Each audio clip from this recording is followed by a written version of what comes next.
Magandang hapon mga idol, mga lodis, mga lods. Magandang hapon tayo. Kaya naman tayo sa trabaho mga lodis. Tuloy mo bahagi sa ating mga ginagawa rito sa trabaho namin. Yan mga lodis, at nagpuporma tayo mga lodis. Sin pa rin yan tulad na naunang pagpuporma natin dyan. Mga layer na po tayo mga lodis na napormahan yan. Bali baka isabay na yata sa ano yan mga lodi, sa slab ng tulay. Pero hindi pa natin sure kung sasabay ang slab.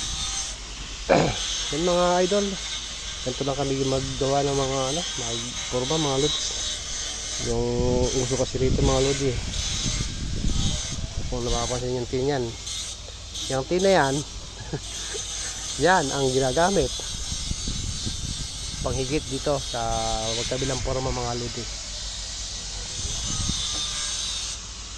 Ayan, tina yan, yan. Bali, di parehas, meron 12, may 16 na di. Ayan, 12 yung isa. Lalagay yun yung mga lods. Yan yung ating paggawa. Bali, tagos dito yan sa kabila. Yan ang mga lodi. Kung mapansin yung tagos yan, no? Tagos yan, may tao yung sa loob. Mga lodi. Yan ang ating welder. Paglalagay ng ground sa loob mga lodi. Kung nakita nyo mga lodi, tag-isa po yung natin dyan. Ginamit na re-welding po yan magkabila. Lalagyan ng bakal to, sasalpak natin yan. Welding, tapos lalagyan natin ng alambre support sa forma. Magkabilaan din yan mga lodi. May alambre iyayakap yan magkabilang forma yan. Balik kahapon, nandun tayo sa kabilang daigdig.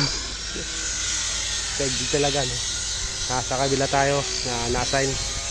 Pero muli tayo dito binalik mga lods sa dito nga sa pagpoporma ng ginagawang tulay. Yun lang mga lodi.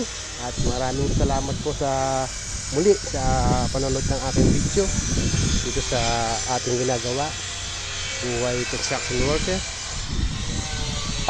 Sa mga followers, sa mga viewers natin dyan na laging nakasabay sa ating mga ina-upload na mga video, maraming salamat po sa inyong lahat.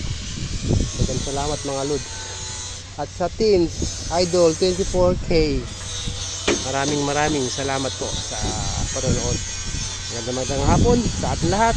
Sana'y muli nasa mabuting kalagayan tayo, at sana'y huwag kayong mag-asawang subaybayan ang ating ibinabahagi dito sa Buhay Construction Worker. Yun lang, at maraming salamat po sa ating lahat.